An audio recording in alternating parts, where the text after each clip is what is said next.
Hello. So today we're looking more at the Anglo-Saxons. Yesterday we looked at Old English, which was the language that developed when they conquered Great Britain.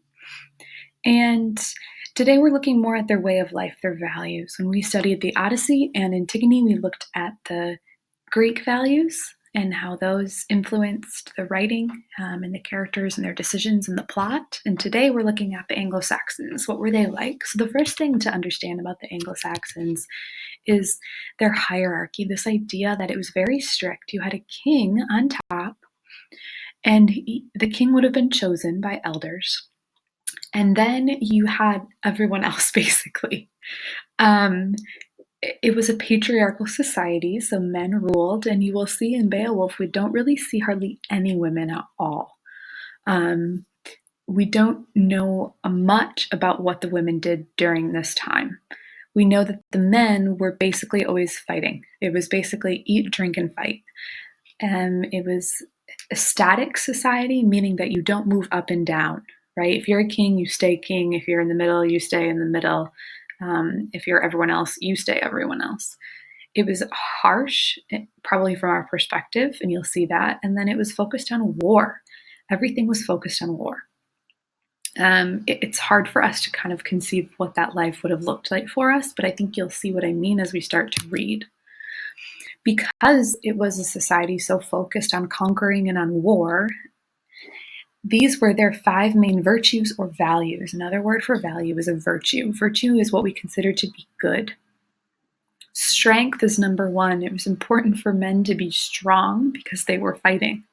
It's also important for them to be brave because they were often had to fight and protect their people. Loyalty, if you took an oath of loyalty, which I'll talk about in a second, that was super important, and you better not break that. That was huge if you broke that. Skill is also very important, and I realize that this picture is creepy. It's like a hand with hands. Each finger is a hand, and then it has different skills. But developing your skills and your strength so that you could fight in battle. Battle was one of their values. Like, they valued battle, right? And to get them to battle, they needed strength, bravery, loyalty, and skill. So I just said that an important part of loyalty was this idea of a code of honor. They would take oaths to obey their tribe and their kin. Kin is a fancy word for people that are related to you or close to you. So they would take oaths, and the oaths were also often like someone drinking from the same cup, and it was not this huge formal ceremony, but they would do something to commemorate it, and that's what happens in Beowulf. We see the king and then Beowulf sipping from the same cup, and that's them sharing something, showing we are bound together in this.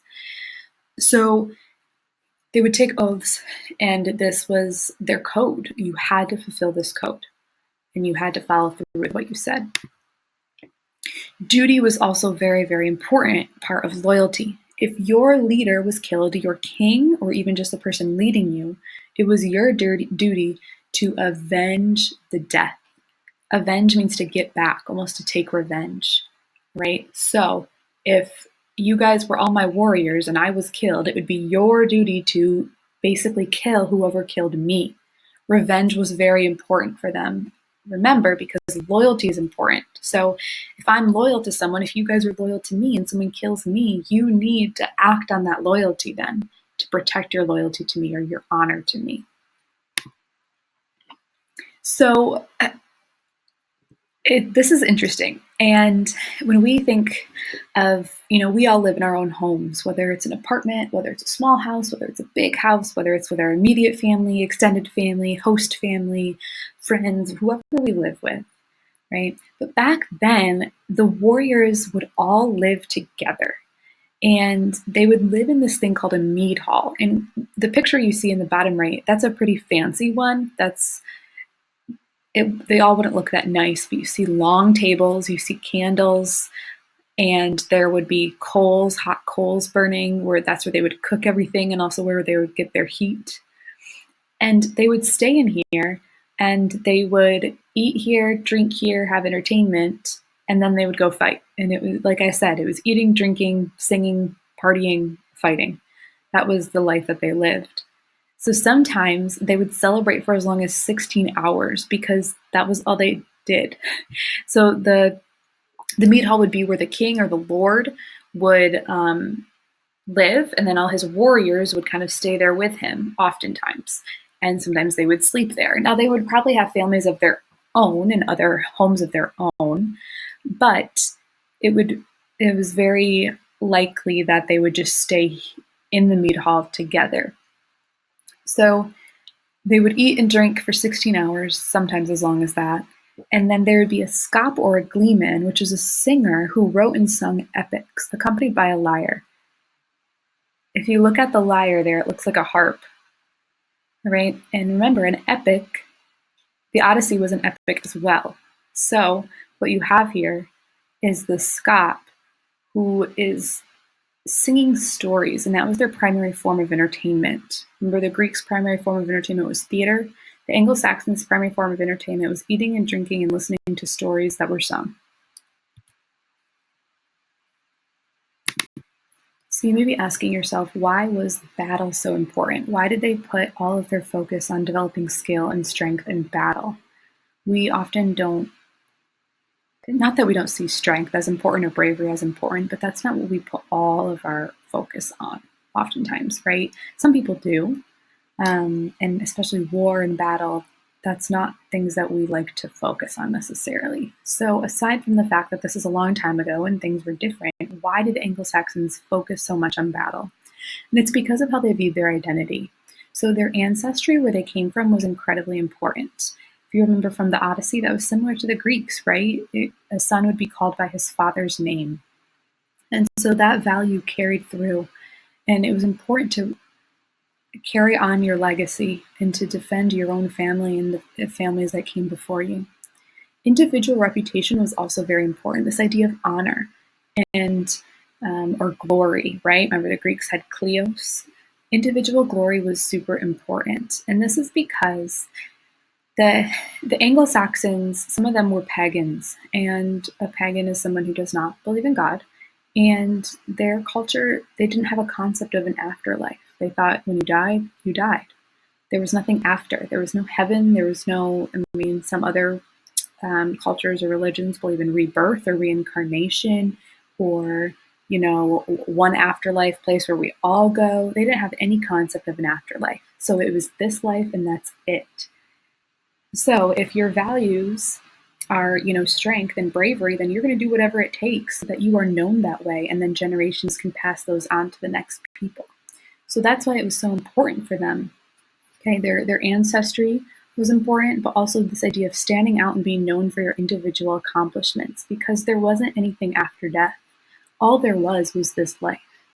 Now, that became conflicting because when the Anglo-Saxons came in, the people that they converted, the Britons, were Christians because Rome had converted them to Christianity. But then the Anglo-Saxons come in and they are pagan. And they worship gods and goddesses of the natural world. Okay, so there's a god of the stones and a god of the grass and a god of the sunshine. Again, similar to the Greeks. So this presents a really interesting conflict. If you remember from yesterday, I said that the Anglo-Saxons imposed everything on the people. The Romans didn't do that, and that's how they differed.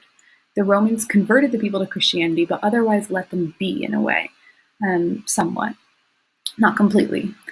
But the Anglo-Saxons come in and they want to change the people completely, and they want to control their language and control everything. And there's this conflict because the people there were Christians, and then in come in these pagan people. So as we read Beowulf, it's so fascinating because the story of Beowulf was told before it was written down. And when it was finally written down, it was written down by a Christian author, even though pagan people had passed it down. So the text itself talks about God, but also talks about fate and like the stars and gods and goddesses, but then also talks about God's will. And so there's this conflict that is representative of the conflict of the people. And I think that's really interesting. Similar to the Odyssey, like I said, the story was passed down by the Anglo-Saxons. Very few of them could read or write. So the Scots, the people that I said earlier in the mead hall, they would travel around and perform this song of the story. And so these stories would give Anglo-Saxons their identity and their purpose, because they would hear about people that have done wondrous things and they would want to be like them.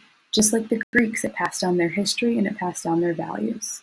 So even though we're 900 years later, no, more than that, even though we are over 1,000 years later, there are things that are happening here that are very similar to the Greeks in terms of passing down your culture and your identity. All right, and so that's how it was originally passed down until someone, a Christian, wrote it down in 1000 AD. All right, stop there for now.